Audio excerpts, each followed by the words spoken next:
Saya ingin bertanya ya, soal hadis yang intinya menyebutkan bahwa membunuh cicak atau tokek mendapat pahala, baik sekali pukulan, 2 kali sampai 4 kali. Karena jika memang seperti itu terlihat kejam menurut saya. Masya Allah. Bagaimana Ustaz? Teman-teman sekalian, persoalan sebelum masuk ke cicak dia. Ya, sebelum masuk ke cicak. Ada di hadis Muslim nomor hadis 2238 riwayat Sa'ad bin Abi Waqqas, termasuk nanti di Al-Bukhari nomor hadis 3359 riwayatnya Ummu Syuraik.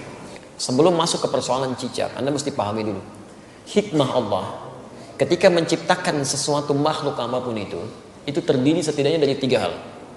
3 hal. Yang pertama, ada ujian kemaslahatan. Di makhluk itu dicipta supaya kita mengambil maslahat kebaikannya aja dari situ. Seperti saat Allah menciptakan lebah misalnya. Allah ciptakan lebah, ya. Ketika diciptakan kan buat supaya kita ngambil madunya kan. Madunya ambil, Masya Allah, antum gak pernah persoalkan lebahnya. Diambil manfaatnya, dari madunya, dari sengatannya untuk obat dan sebagainya. Di hewan ini, ketika diciptakan oleh Allah Subhanahu wa Ta'ala, memang penciptaannya adalah ujian maslahat untuk kita, supaya kita mendapatkan maslahat dari situ. Setiap antum ambil, niat karena Allah, ada pahala di situ. Dan lebah menunaikan tugasnya sesuai dengan izin Allah Subhanahu wa Ta'ala dan perintahnya.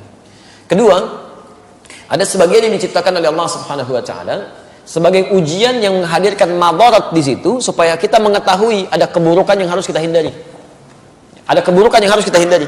Misal, nyamuk diciptakan oleh Allah Subhanahu wa Ta'ala. Ketika diciptakan oleh Allah, mohon maaf untuk menunjukkan bahwa ada lingkungan yang kotor di situ, yang tidak bagus. Ada penyakit yang harus dihindari. Makanya ketika dia ditunjukkan oleh Allah, dia muncul fitrahnya, dia memang mesti, misal dieksekusi, dibunuh kan? Kenapa dia mesti dibunuh? Karena di lingkungan itu ada yang kotor, plus dia pun membawa kotoran yang mungkin bisa berpindah satu dengan yang lainnya. Di pelayanan kehidupannya, tasbihnya kepada Allah, memang khidmatnya untuk menunjukkan ada tanda yang kotor nih pada diri saya. Ada sesuatu yang buruk di lingkungan Anda. Jadi nyamuk itu ketika datang, dia membawa sesuatu yang baik untuk kehidupan kita. Cuman dilihat dengan persepsi yang kotor. Ini ada ujian madarat maksud kita. Ya. Ini ada yang kotor, yang gak bagus. Kita bunuh nyamuk di situ, menghilangkan kotoran yang ada di dalamnya. Tapi diciptakan oleh Allah untuk menandakan ada sesuatu yang harus kita hindari untuk kebaikan kita. Makanya ketika Allah menciptakan nyamuk ataupun lalat, ya Masya Allah turun ayat di situ.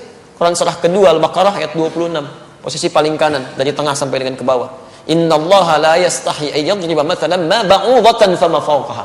Allah itu enggak pernah punya rasa malu. Kalaupun harus membuat perumpamaan dengan menciptakan nyamuk, karena di balik itu pasti ada kebaikan maslahat untuk kita. Jadi, kenapa antum enggak pernah tanyakan? Kenapa enggak tega membunuh nyamuk?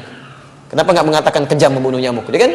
Jadi persoalannya bukan bunuh atau tidak bunuh, itu ada ujian bagi kita yang menampilkan madarat di situ yang harus kita kemudian hilangkan. Kalau Allah enggak tampakkan, maka bahaya untuk kehidupan kita. Termasuk cicak. Cicak masuk pada ujian madarat di samping ujian keimanan. Ya, ada madarat. Bukankah ketika cicak datang menandakan bahwa banyak kotoran yang ada di situ? Ada bakteri E. coli yang dia bawa, ada kotoran-kotoran yang ada di sekitarnya. Yang dimakannya pun yang kotor juga. Apa makanan cicak? Nyamuk.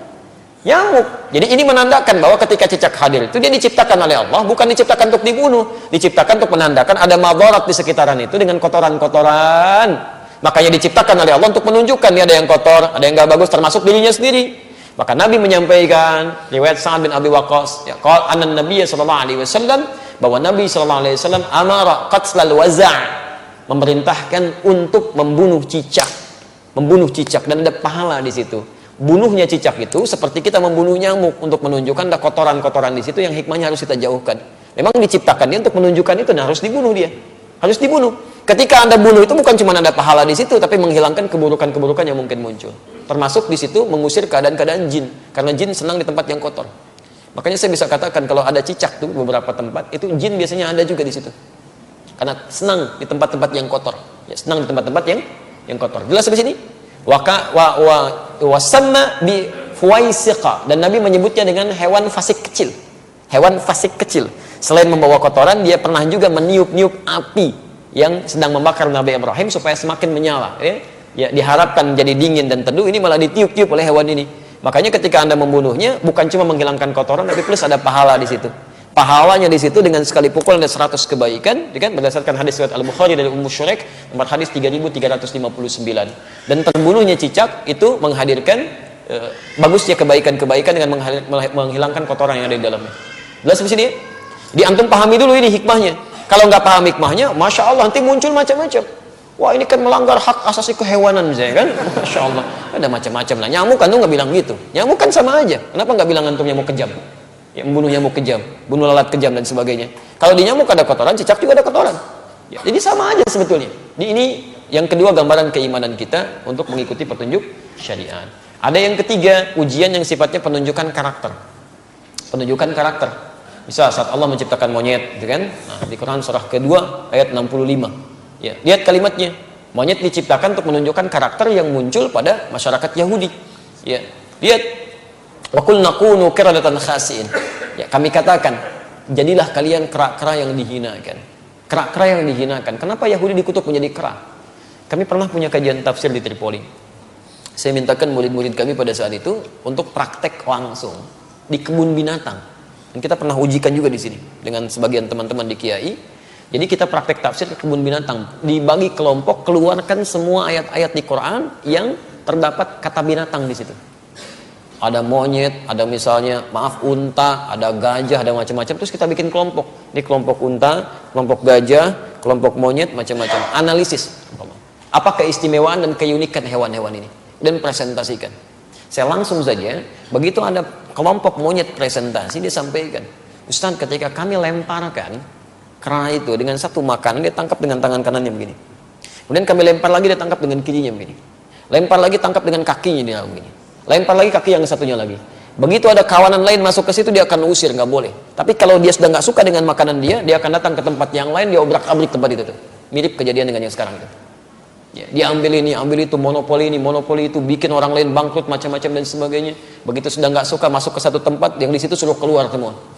Sama kan, menunjukkan karakter. Ya, menunjukkan satu karakter. Makanya ketika antum keluarkan di Quran tuh nggak mungkin, nggak ada yang kosong dari faidah. Pasti ada kebaikan-kebaikan yang mungkin bisa kita dapatkan. Ya, sama semua yang di laut, yang di atas itu semua bertasbih pada Allah Subhanahu Wa Taala. Hewan yang di darat, hewan yang di laut, ikan. Sebutkan jenis-jenis ikan, ya kan? Masya Allah, ikannya banyak tuh. Antum bisa sebutkan sekali. Kenapa antum senyum? Macam-macam ya. Mana yang aneh aja. Jangan ingat yang nggak betul lah ya. Kasihan anak itu. Namanya Ahsan, orang Semarang. Itu punya masalah dia, ya. Punya masalah di lisannya. Jangan dicela, kasihan. Ya, punya masalah di lisannya. Kita harus doakan pada Allah Subhanahu Wa Taala. Dan kalau menemukan kesalahan dalam sesuatu hal, untuk anak khususnya dalam pendidikan di Quran, di Sunnah, itu jangan minta diulang.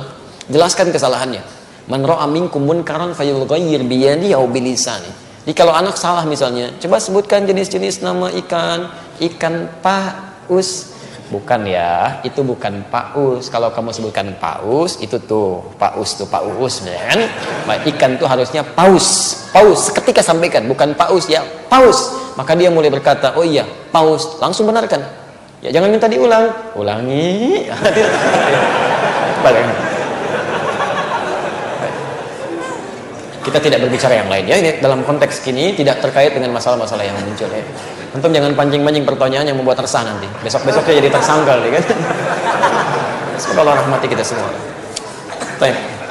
Allahu Allahu Allahu